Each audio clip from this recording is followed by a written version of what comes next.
Greetings, everyone, and welcome to another podcast edition of Create Yourself Imagery, Intimacy, Innovation, a place where people from all walks of life and various backgrounds come together to share their transformative personal and professional stories of restoration, confidence, clarity, and empowerment.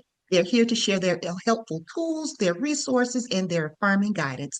I'm Joyce Kyles, your global speaker, author, trainer, and coach. And if you are ready to transition, transform, and thrive, this is indeed the podcast for you. So, welcome to our first time listeners. And if you are a returning listener, then welcome back.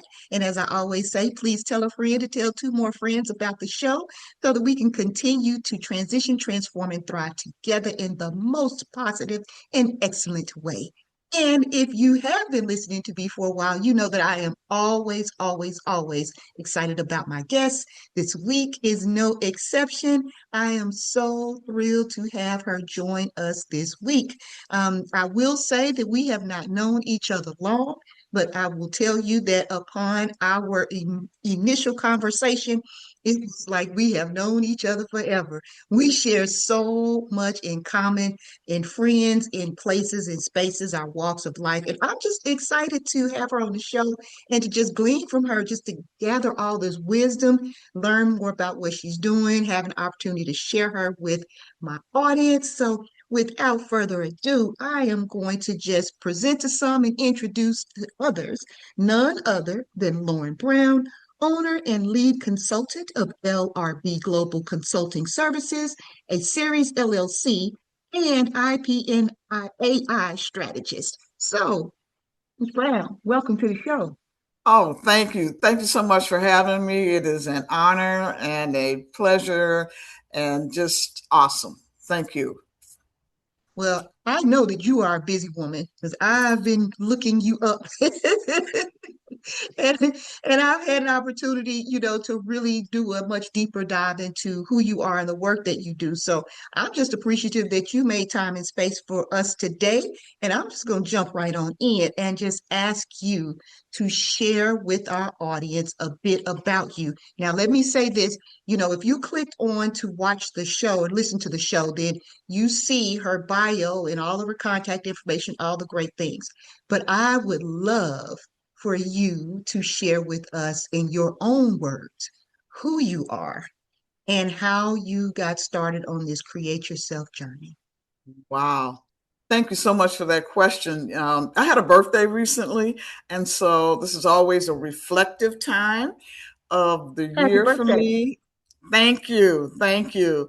Um, if I were to describe myself, I would say that I am a Black woman of faith who grew up in inner city Chicago, and I grew up with a mom who really taught us a couple things that have really resonated and carried me throughout life.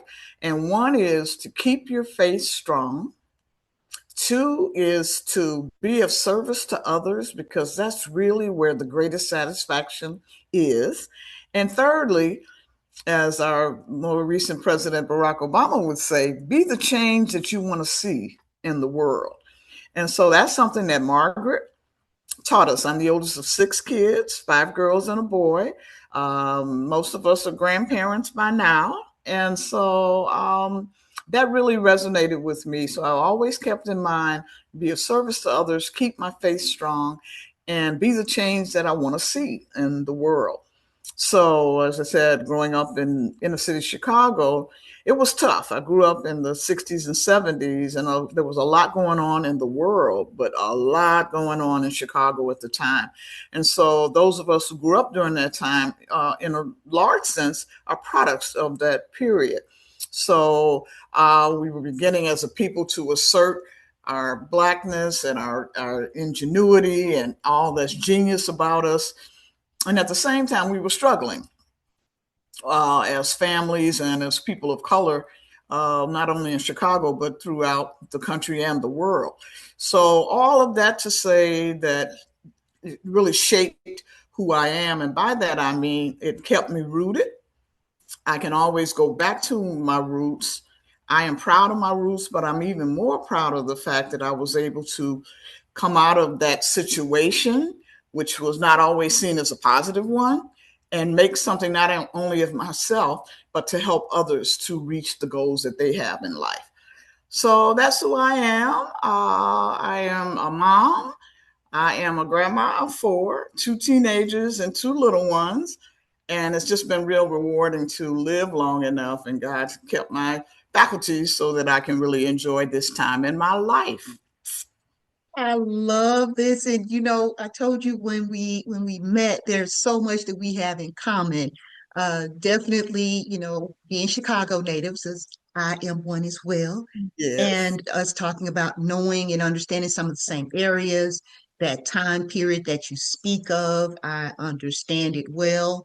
The fact that you are, one of six, I'm one of seven. I'm the oldest of seven. So I Mm-hmm. have three Okay. brothers, three sisters, and Okay. definitely understand that piece about service. My grandmother and dad raised us when we moved to the South. So we left Chicago and moved to the South. And she was very much about service and giving back and being a woman of faith, and the importance of what that looks like when you mentioned that piece around being the change that we want to see. Um, she definitely instilled that in all of us. So I remain grateful to her and my dad, for Yeah. those qualities that they instilled in us. So that leads me to, oh, and yes, and I'm a Mimi too, Mimi of seven now. Yes. Yes. So Yes. yes, so like I said, we have a lot in common personally, but also professionally too, in that we have both taken on the challenges and joys of what it means to be a business owner. So that leads me into, yeah, see, y'all can't see us, but we can see each other. So we're going to talk a little bit about the joys and challenges of, business ownership, entrepreneurship. What does that look like? So if you would just tell our audience a bit about your businesses and how you came into them, and the joys and the trials that you've experienced. So for the next little while here, the floor is all yours. Oh, thank you so much. One of the things growing up in Chicago, I remember men coming back from the Vietnam War and being really all messed up. And we all know how the country treated returning men and women from the Vietnam War. And so that really affected my neighborhood because many of the brothers that I grew up with were drafted. And so they came back. And the reason I raised that is because I saw how the criminal justice system treated our folk. And one of the things that it caused me to think about was, what do I want to be and do professionally? And so I thought, well, I'm going to go to law school, which I eventually did. So I'm a lawyer. And I'm going to go to law school and then get a job in the public defender's office as a criminal defense attorney. That's what I wanted to do. And so I, excelled in school. I was always a pretty smart student. I did eventually, after graduating from college, I went to law school. And by the way, as a sidebar, 30 years later, I went back to school to get my MBA, my business degree. But going to law school, that was my goal. And so after law school, by that time I had met my husband, and he was living in another state. So I moved after we got married, went straight to the public defender's office, because by this time I had graduated law school. I had to take the bar exam in that state. And I found out that there were no jobs in the public defender's office. That was a capital city in that state. And so a lot of lawyers from around the state wanted to come to the capital city to work. And so there were very few openings. Long story short, I met a few people who said, you ought to go to the prosecutor's office. And I'm like, really? You think so? I don't think so. Again, knowing historically how the system treated Black folks and people of color and poor people, that wasn't really my first choice. But I eventually did apply for a job at the DA's office. I applied on the last day. I had the last interview and was offered the position. And I really had to think about what that meant. The fact that it's the prosecutor's office that makes decisions about charging, who gets charged, what they get charged with, and they also have a lot of weight with the ultimate sentence in a case. And so, with that attitude, I took on that position, and was great for my career. I also eventually became a deputy prosecutor, but I always wanted to own my own business, and so hence the business aspect and entrepreneurial part of me since like second grade came about. And so I eventually started my own practice, which I wanted to do. And oddly enough, some of my first clients were parents of kids that I prosecuted because they saw someone who was fair, who was firm. And if I said I was going to do something, if the kid came back to court, I did it. And so I was pleasantly surprised by that. But I started my practice and then later joined forces with another local attorney, and we formed our law firm. Practiced for many years, did criminal defense work, juvenile justice work, and also post conviction. So we also provided legal services to men and women who were incarcerated or institutionalized. So men, women, and children. And so that was very rewarding. I always had the entrepreneurial spirit because throughout my entire professional career, I always did consulting on the side. I did consulting and training. So I trained business owners, I trained correctional and criminal justice staff, police officers, that kind of thing. But I always wanted to, like I said, have my own business, and my practice included, as I mentioned, criminal defense work, juvenile work. I also was appointed as a court commissioner. So I was able to perform weddings and conduct what they call supplemental civil proceedings. So I acted like a judge, which was pretty cool.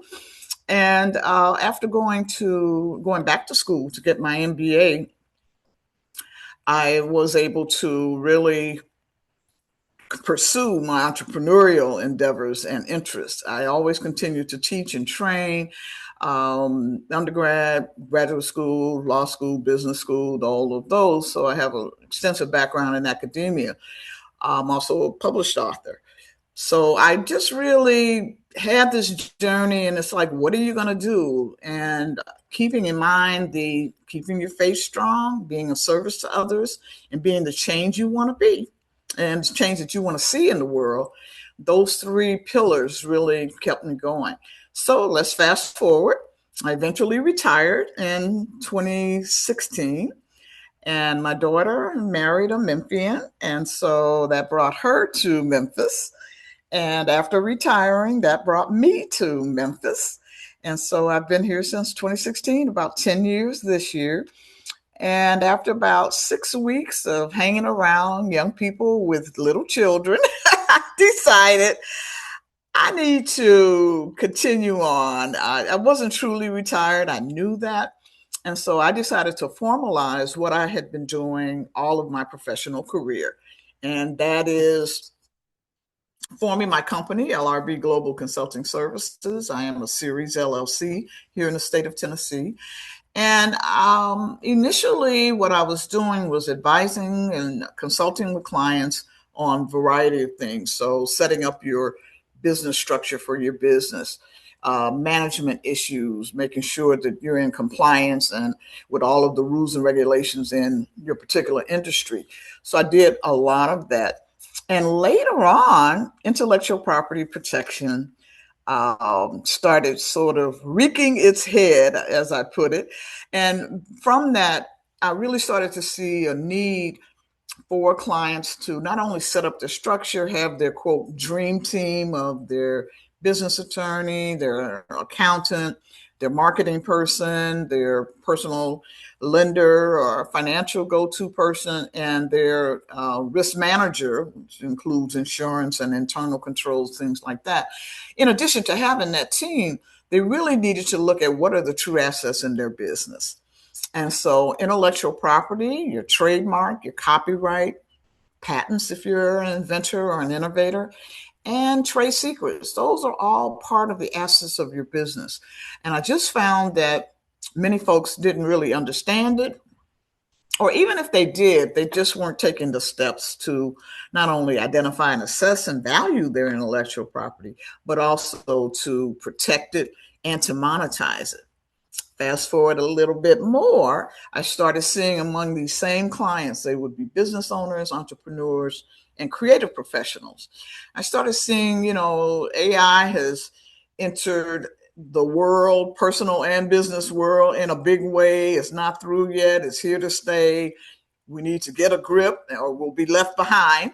I started seeing that was a major issue. And so recently, I took the steps to not only do research, but to look at ways to creatively get the message out. I like to say I'm on a mission with the message.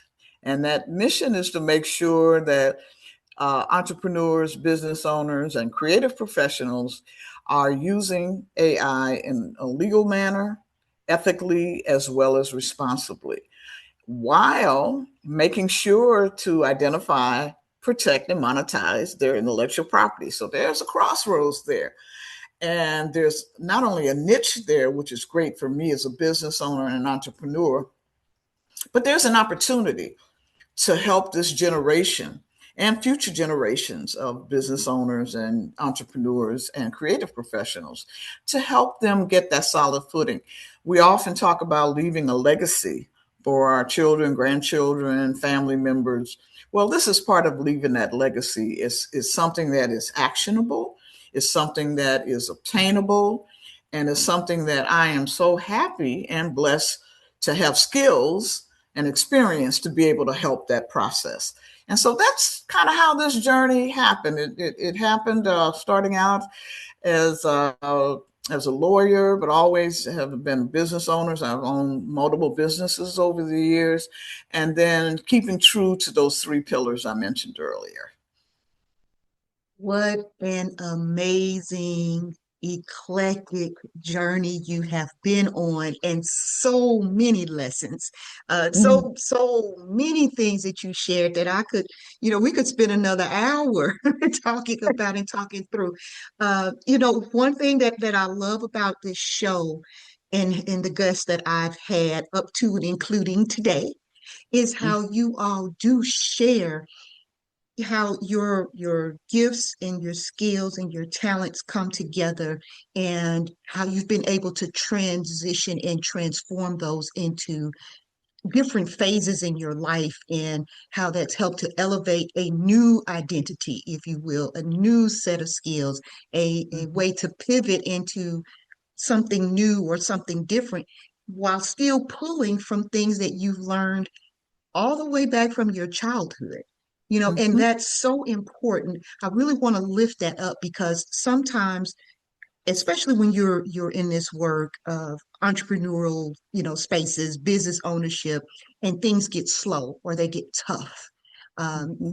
Sometimes we have to think about what it means to pivot and to change and to pull out of us, if you will, gifts and talents that we have, and how can we create a new path so that we can continue to thrive, because I know it can get discouraging when things, like I said, they get slow or times are changing. One thing that you lifted up, and about the AI piece, that I think is so important, is that you're right.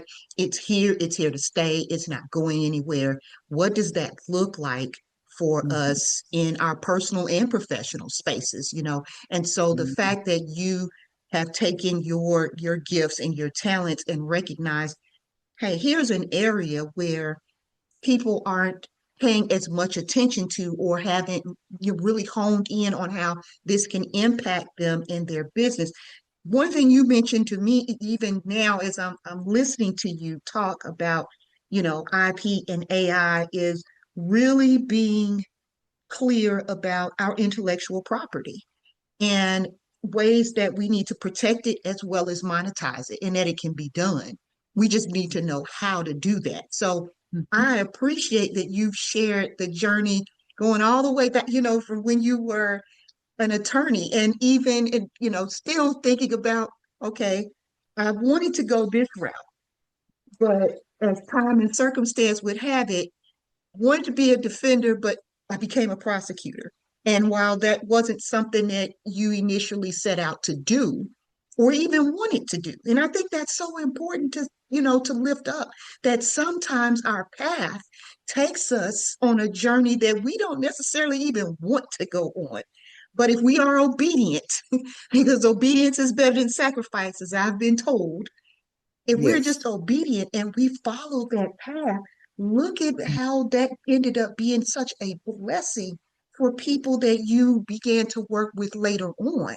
Because who could have fathomed that some of your first clients would have been the parents of those children that you had actually prosecuted? But what they saw in you was what they needed to see so that you could pour into them in another way and in another space. So all of that is Absolutely. so important and valuable. So I'm really hoping that our listeners are gathering what you're sharing and taking it to heart and how they can apply it into their lives. So that said, if you would share just a little bit about some things that you have found most gratifying about this journey and the work that you're doing.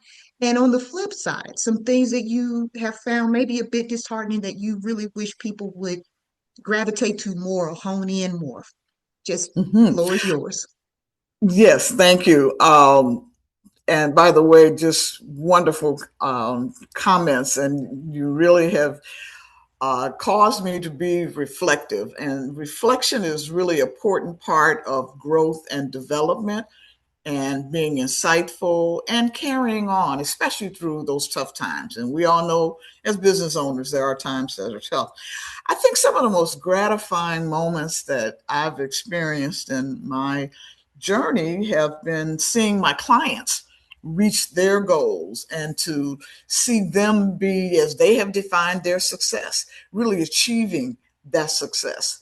And then they will give back to others because that's important. Each one teach one, each one reach one. We've heard all of that, and that is so true. And it truly does take a village. I believe that even before I knew that phrase, that it does take a village. So seeing the success of my clients really is great for my success because I have been able to show, hey, I'm pointing to, I've helped X number of clients achieve these goals, and we can even put it on the bottom line as far as how their revenue has increased, for example, as a result of focusing on what their true intellectual property is and then being able to protect and leverage and monetize that. So my client successes are always gratifying to me.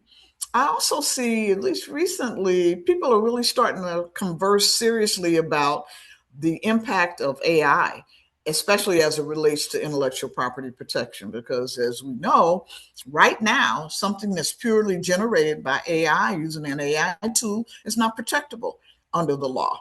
So we have to figure out ways to guard our AI generated content and protect it. And there are ways to do that. So that conversation, I'm in different circles and that conversation is taking place. And that is very, very gratifying that people are recognizing that AI is here to stay. People are recognizing that it does have an impact on both their personal lives and their business operations. And so having that conversation in different arenas is also gratifying.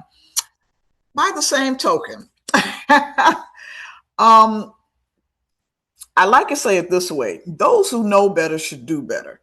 So, by that, what I mean is the individuals, agency, organizations that are charged with the responsibility of helping entrepreneurs and business owners need to get on the good foot. And by that, I mean they not only can become educated and aware of how AI is impacting their entire clientele, but also be an advocate for using AI legally, ethically, and responsibly. And to that end, those conversations again are taking place. But also, people have been very receptive. I mentioned to you that I have an upcoming series on IP and AI. We're launching starting March 19th. All of the information is on eventbrite.com under IP Savvy or LRB Global Consulting Services. And so, what I am really challenging these providers to do is to learn and be aware and be educated about this, but also make sure that you're having these conversations with your clients that you are assisting. And by doing that, equipping business owners, truly equipping business owners to not only establish their business, but to grow and scale their business, AI and IP are an integral part of that. And so the more that these agencies and these providers and these resource sources get on board with this, I think it'll be better for everyone. And they definitely will be truly and better serving their clients. So that's what I think are not only the great parts, but some of the challenges. And that it does remain a challenge, and we all need to work together to make sure that ultimately those that we serve are best equipped to do their best to be their best. Yes, ma'am. I agree wholeheartedly. Couldn't have said it any better if I had tried. We could almost have just drop the mic and close this on out with that, but I have a couple more questions for you. Okay, wonderful. Because I think that you are so spot on with us just embracing and understanding the importance of AI in our lives, personally and professionally. So, and so all that you shared in the gratification spots, as well as the parts about the challenges, I certainly can relate. It is always gratifying when you're working with people and they have those aha moments and they can see themselves and they can see growth. One thing that I love that you shared is that you lifted up the fact of clients seeing their success, because success is defined differently for people. So what may be considered successful for me may not necessarily be a level of measurement of success for you. And so the fact that I know that you're someone who celebrates when people realize and recognize their level of success. That matters. And that speaks to you and your character and how you show up in the world, and why those individuals, like you said, your beginning clients, that's the reason that they were coming to you. They knew, they saw you as fair. They saw you as someone who was genuine and had their best interests at heart. And I know that that is how you operate your business. It's truly operating in a spirit of excellence. So thank you for that. Oh, you're welcome. Well, we're going to wrap things up, but I have a couple of other questions for you. As I always ask people, uh, you've shared so many gems already, so many gems. But if there were any other pieces that you would want to leave with our audience, any other tools, any other resources that you'd want to talk about, please use this opportunity to do so and to share a bit more about the upcoming series that you have, because I think it's Okay. so important, it's so timely, and the information, of course, we're going to share it underneath so you'll see it. But I just love for you to use the time to actually talk about it. Okay. One of my um, someone that I admire and I've admired for a long time, even before he became the famous person he is now, and that's Les Brown. Met Les Brown in the 70s, and he said something that stuck with me. And this is what he said. He said, "You don't have to be great to get started, but you do have to get started to be great." And he has so many, but that's one that really sticks with me because so often, I mean, we're all great in our own way, we're all geniuses in our own way, but we have to get started. And sometimes it's taking that first step. So my pearls of wisdom include: take that first step, don't be afraid. You're going to make mistakes. And it's not so much the mistakes you make, it's learning from them and applying them and doing better next time. because there always is going to be a next time. As long as you're living and breathing, there's going to be a next time. I would also say keep your face strong at all times. And we talked about this earlier, because times do get tough. Times are lonely.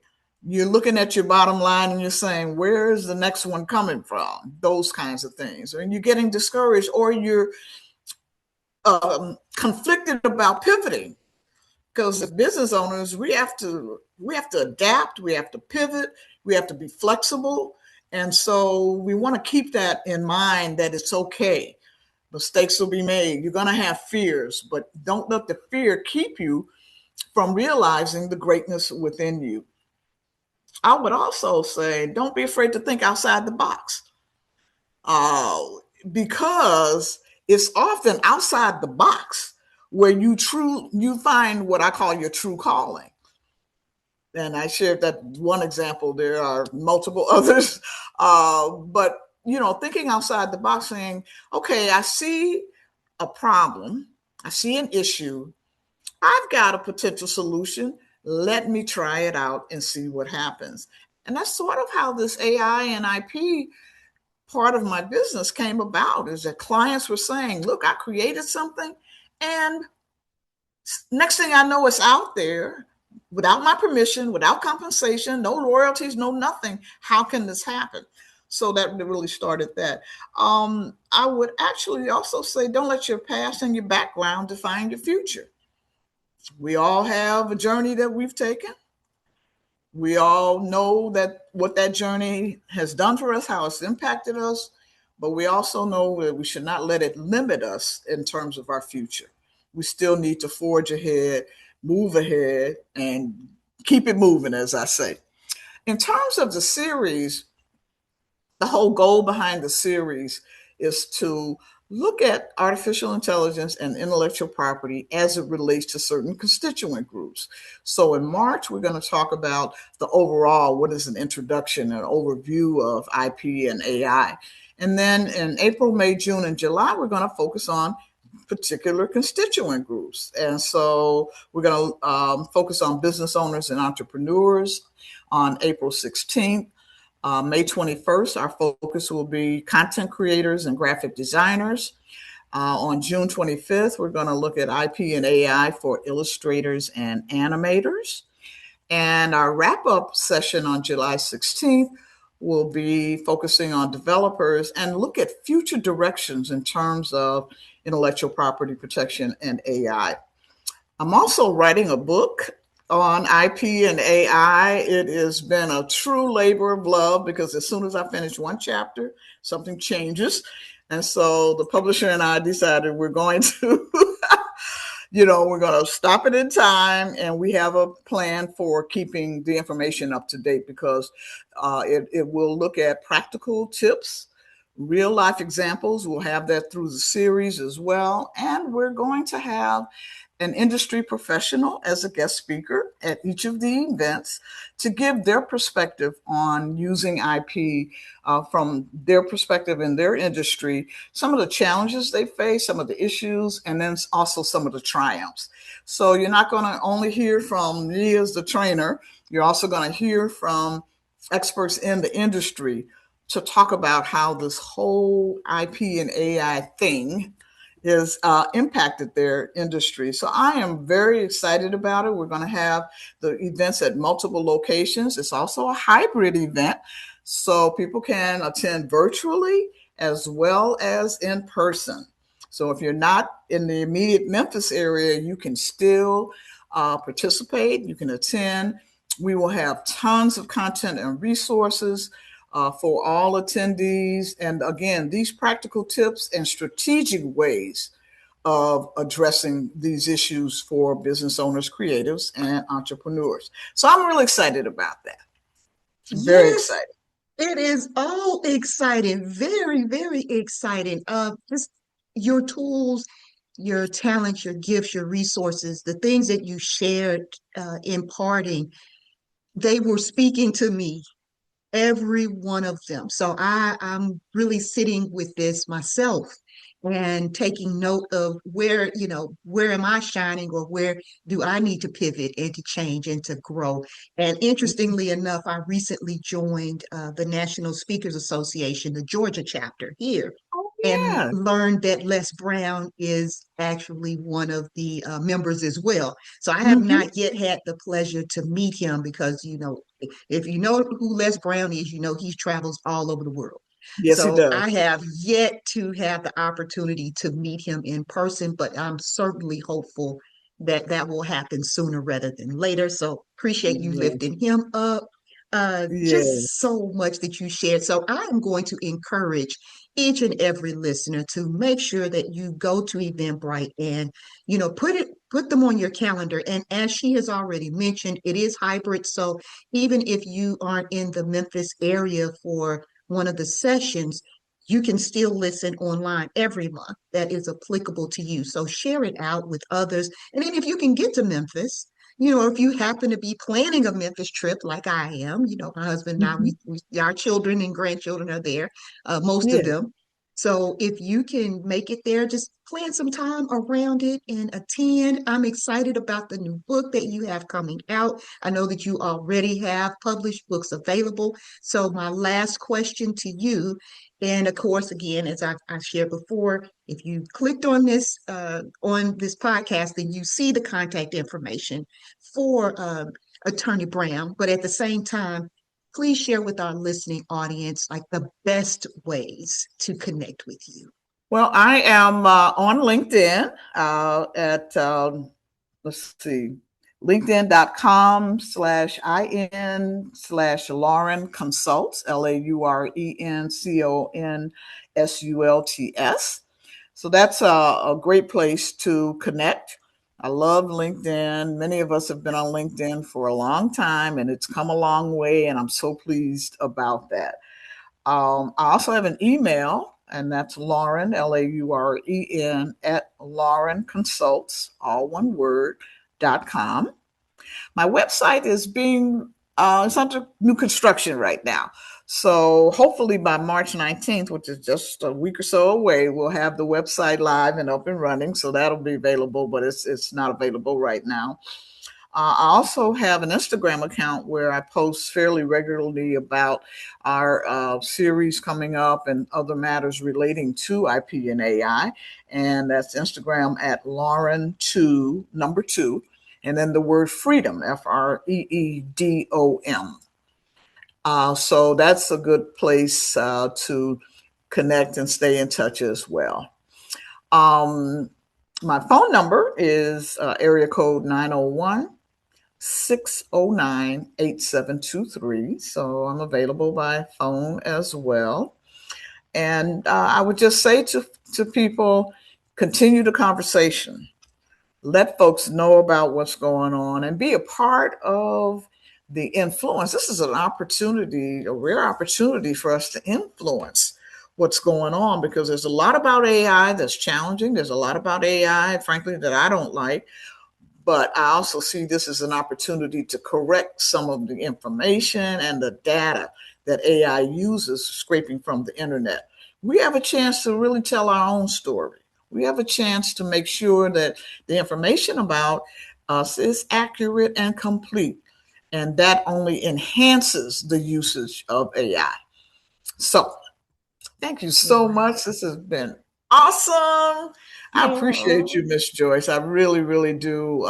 You do wonders in terms of helping people to move from whatever that thing was that's got them stuck to moving on and really seeing a way to be of value to others and to be of service to others. And that's what it's all about. thank you so very much, personally and professionally. I really Oh, do appreciate you. It has been such a joy. Again, I just can't say enough and overstate how happy that I am that you said yes to this interview and our time together. So, with Miss Brown, Miss Lauren, Attorney Brown, You are just an extraordinary woman, and you have so many gifts for us to glean from. And so I just encourage every single person who is listening to please make sure that you connect with her and, take advantage of these opportunities, and especially with this upcoming series, connect with her so that you know when the next book is coming out. Reach out to her and find out how to get the book she already has. Just so many things that you can learn from her. This has certainly been a treat for me. And with that, I am just going to say thank you again for showing up, showing out, and giving us what we needed today. And to my listening audience, thank you so much for tuning in because I could not do this work. I could not have this podcast for not your listening ears. So thank you for showing up. And as I always say, please go forward and create the life that you desire and deserve. And remember that you can do so at any age. Let's continue to transition, transform, and thrive together.